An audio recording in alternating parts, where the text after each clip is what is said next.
Bueno, desgraciadamente estamos aquí otra vez porque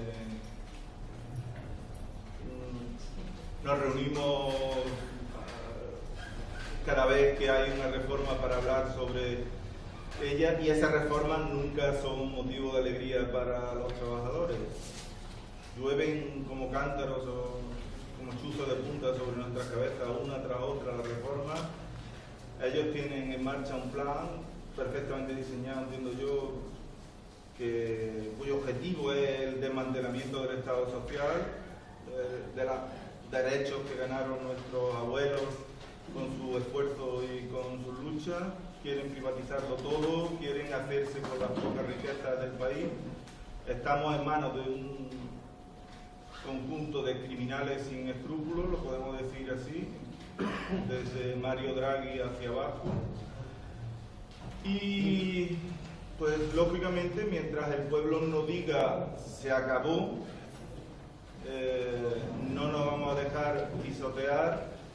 Pues tendremos que seguir reuniéndonos aquí para continuar explicando qué es lo que pasa y las distintas medidas que van tomando tendentes a ese objetivo de acabar con nuestros derechos sociales. En esta ocasión contamos con la participación de un amigo nuestro que es profesor de Derecho del Trabajo en la Universidad de Almería, que es Juanito Escribano, este caballero que hay a mi derecha, y bueno, pues él nos va a hablar un poquito de la crisis, de sus causas, también de las últimas medidas que han adoptado en su materia, en la del derecho del trabajo.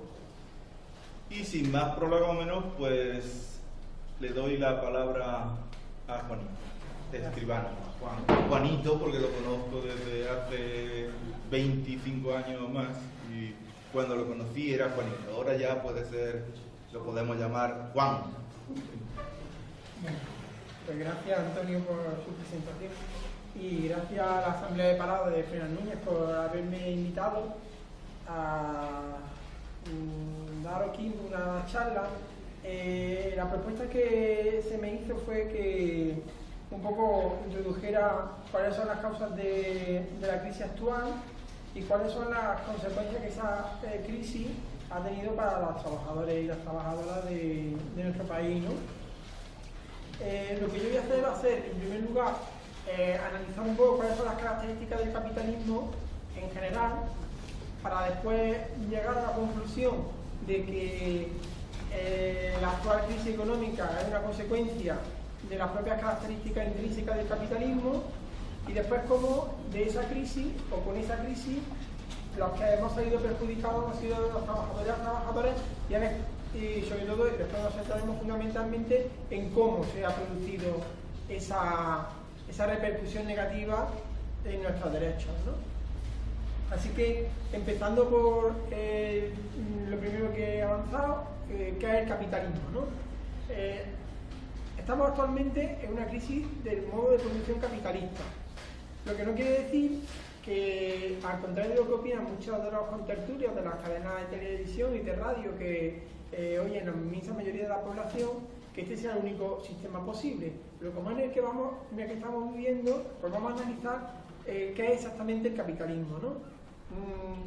El capitalismo se caracteriza por una serie de notas que todas ellas tienen como, digamos, conclusión lógica este tipo de crisis económica, ¿no? Es decir, la propia característica que define al capitalismo implica la necesidad de una serie de crisis, que son crisis periódicas, que se han ido produciendo prácticamente desde el momento en el que el capitalismo surge a finales del 17, principios del 18, que se han ido agudizando y que actualmente vivimos en una posiblemente definitiva crisis del capitalismo.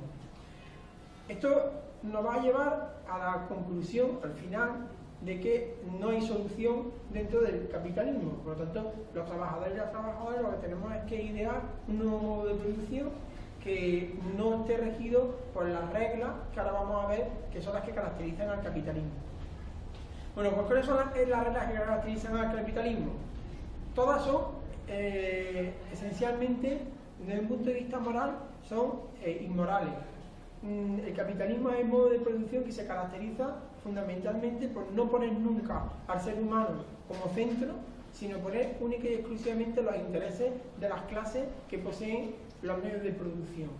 Por lo tanto, ya, si se parte de ahí, pues lógicamente todas las características que ahora voy a enunciar del capitalismo, pues van a incidir en esa idea inicial de su intrínseca inmoralidad. En primer lugar, el capitalismo se caracteriza por la maximización de los beneficios. Es decir, que el capitalista solo invierte para obtener los máximos beneficios posibles. Si no obtiene los máximos beneficios posibles, habrá otro capitalista que en el marco de la competencia que se genera entre ellos obtendrá los máximos beneficios y orillará en la competencia al otro. Por lo tanto, en esa obtención del máximo beneficio, pues se van a intentar por todos los medios abaratar todos los costes que intervienen en el proceso de producción. El segundo elemento, como consecuencia de la maximización de los beneficios, si para subsistir en el capitalismo tienes que conseguir los máximos beneficios para estar en una posición de competitividad adecuada, la segunda característica es que conforme el capitalismo avanza, se va produciendo una concentración en los capitales. Es decir, cada vez son menos las empresas, cada vez son menos las manos en donde se encuentra el capital concentrado y cada vez pues la economía depende, o la devenir de la economía va a ser impuesto por cada vez menos sujetos en el marco de la decisión. Por lo tanto, el capitalismo es esencialmente antidemocrático. En la crisis actual lo hemos visto claramente.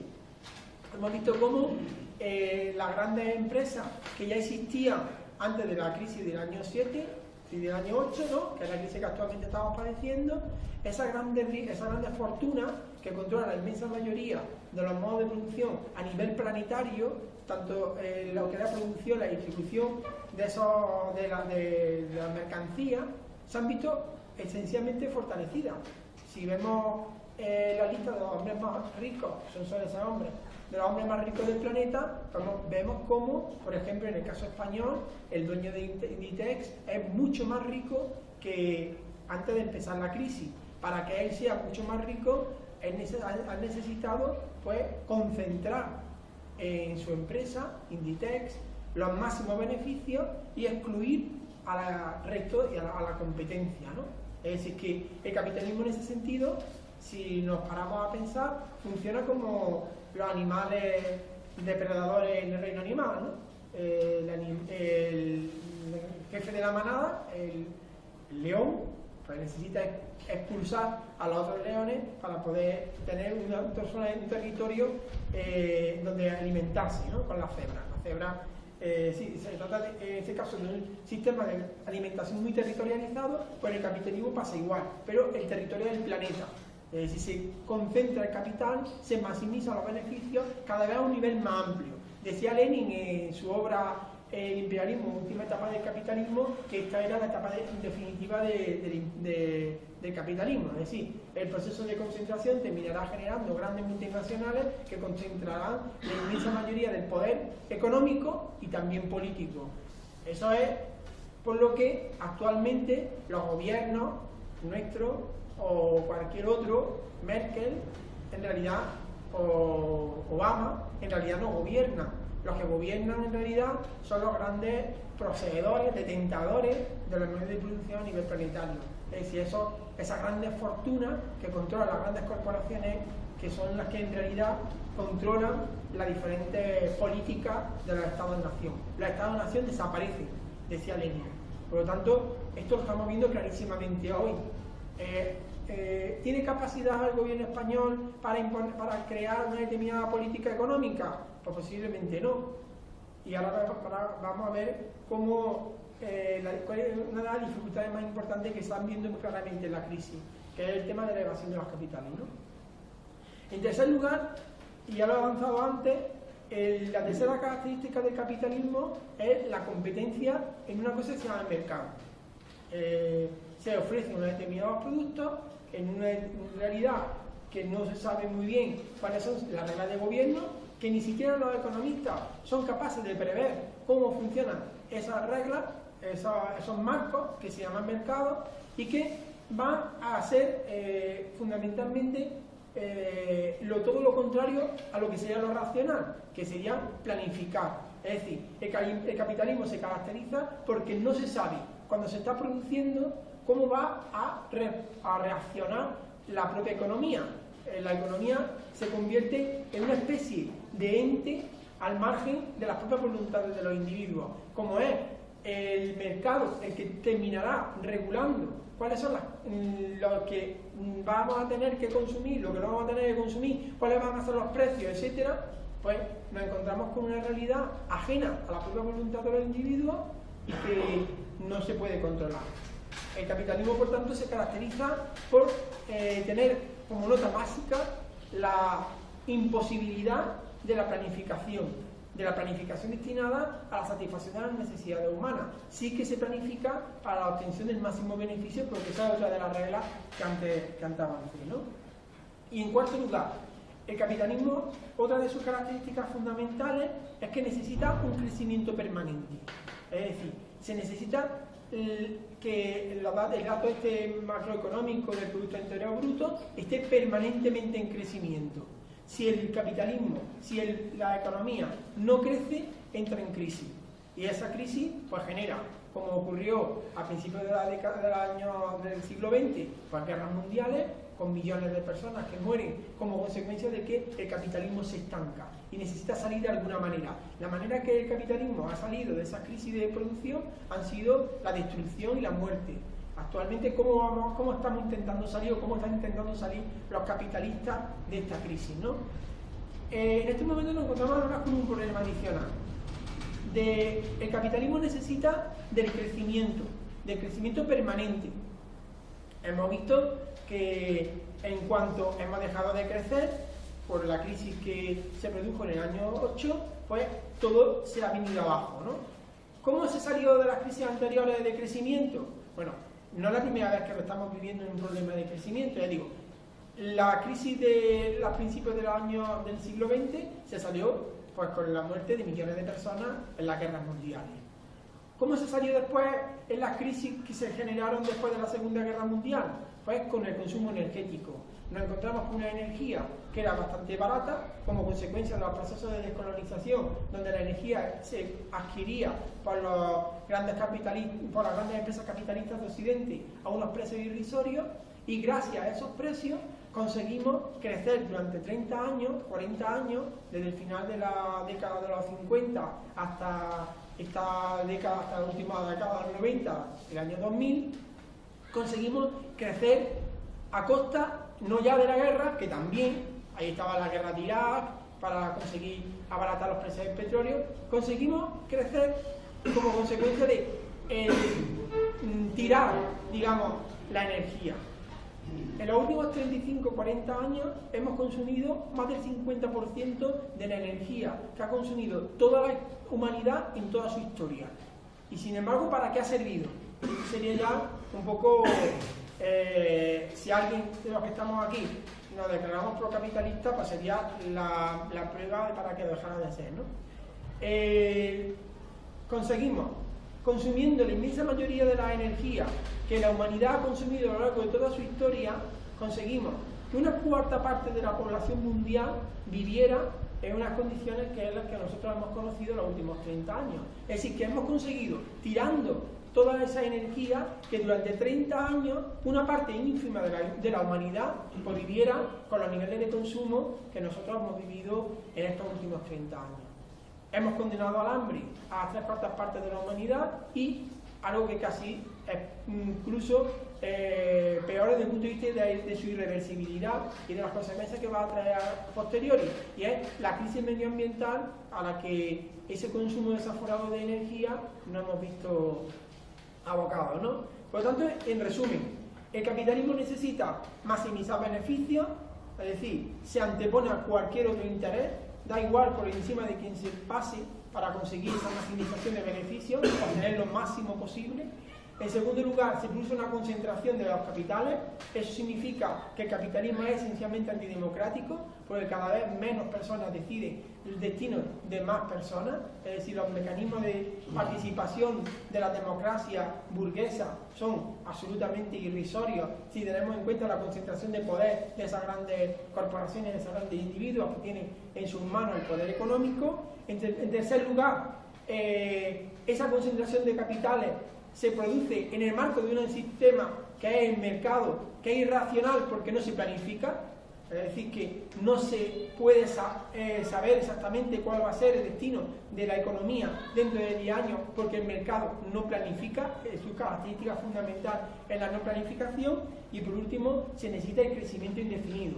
El crecimiento indefinido choca con el medio ambiente y choca también, y eso es a lo que nos está ahora con la reforma que después vamos a ver abocándonos, choca con la resistencia de física de las personas, que en definitiva somos los que los únicos, es decir, los trabajadores y las trabajadoras, los únicos que creamos riqueza. Solo se puede aumentar el beneficio si tenemos una energía barata, para eso tenemos la guerra imperialista, y si conseguimos explotar la fuerza de trabajo. El límite está en la resistencia física de las personas que trabajan, ¿no? Eso, con esas características, pues, que el capitalismo siempre ha tenido, pero que sin embargo nosotros, desde que el estado de bienestar, el llamado estado de bienestar, que fue un estado que solo benefició a una parte ínfima de la población y además con una desigualdad muy acusada, con una falta de democracia, pero bueno, ese estado de bienestar al que llamamos y que ahora queremos recuperar, lo cual es irrecuperable, ese estado de bienestar nos hizo olvidar esta realidad que nuestros padres, nuestros abuelos, aquellos que lucharon en la guerra o que lucharon después en el trabajo para conseguir mejores condiciones de trabajo, las tenían claras. Y es que el capitalismo tiene como característica básica, fundamental, en lo que se refiere a las relaciones entre hombres, entre personas, entre hombres y mujeres, entre mujeres y mujeres, entre mujeres y hombres, tiene como característica fundamental la explotación. Es decir, que aun uniendo a todas esas características que anteriormente hemos enunciado, el elemento fundamental que necesita el capitalismo para funcionar es que unas personas exploten a otras personas. No existe trabajo por cuenta ajena, no existe trabajo asalariado que no tenga como condición indispensable la explotación. Y ahora después, si queremos podemos detener ahí. Llegado a esto, como en el año 2008, en agosto del año 2008, el sistema que habíamos conocido hasta ese momento se produce un crash, ¿no? Sin embargo, nosotros ya lo veríamos viendo hacía mucho tiempo. Mucho antes del año 2008, la inmensa mayoría de los trabajadores que se incorporaban al mercado de trabajo, de las jóvenes y de las mujeres jóvenes que se incorporaban al mercado de trabajo, lo hacían con unas condiciones muy inferiores a las que hasta ese momento sus padres habían estado en ese mismo mercado de trabajo. Es decir, que la crisis del año 8 es la manifestación externa de esa realidad, pero antes de eso ya las organizaciones sindicales, las organizaciones sociales y políticas sensibles a esa realidad lo veníamos resaltando desde hace mucho, que las condiciones de trabajo eran cada vez peores, que el futuro de los trabajadores y de las trabajadoras era cada vez más negro, y eso sin haber estallado la crisis del año 8. ¿Qué fue la crisis del año 8? Pues la crisis del año 8 es la crisis típica de manual del capitalismo. Es simplemente una crisis de superproducción. En este caso, empieza siendo una crisis financiera. Ya habíamos tenido otros coletazos de crisis financiera ante la década de los 90, en la burbuja de las tecnologías, la burbuja financiera de la bolsa, que ocasionaron la crisis económica de Japón, o incluso la crisis de la deuda que ya tuvieron en México, en Argentina, ¿no? Es decir, que no era algo nuevo. Era una crisis, pues, como otra cualquiera. Quizá la característica más significativa de esta crisis ha sido el carácter planetario que la misma ha tenido. Es decir, que nos ha afectado de una manera mucho más directa a aquellos que creíamos íbamos a estar al margen de lo que eran los mecanismos depredadores del capitalismo para la inmensa mayoría de la población. Y comienza también siendo una crisis de superproducción en relación con la construcción.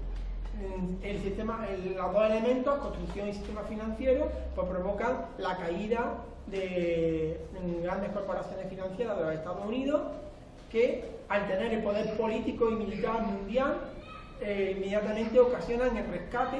En realidad eso es lo que ocurre con la compra masiva de dólares para impedir que la economía norteamericana caiga, y eso provoca el contagio al resto de las economías occidentales, y en esa es la que estamos nosotros, ¿no?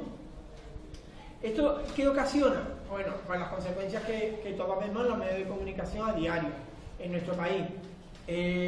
La tasa de empleo, la tasa de paro en julio pues está ya en el 25,1%, es decir, 1 de cada 4 personas dispuestas a trabajar no trabajan, lo que no quiere decir que estén paradas 1 de cada 4, sino que es muchas más de 1 de cada 4, porque no todas las personas que quieren trabajar están dispuestas a trabajar en las condiciones que se les ofrece, por lo tanto esas personas no aparecen. Es decir, que el 25% que aparece en las estadísticas, que ya está bien, 1 de cada 4 personas con capacidad para trabajar y que quieren trabajar no lo pueden hacer, es mucho mayor, según el profesor Vicente Navarro, son muchos más. Él calcula alrededor del 30-32% lo que sería el índice de desempleo real en nuestro país. Es decir, en realidad 1 de cada 3 personas que tienen capacidad para trabajar y que quieren trabajar, pues no están trabajando. Ya casi estamos en 1 de cada 3.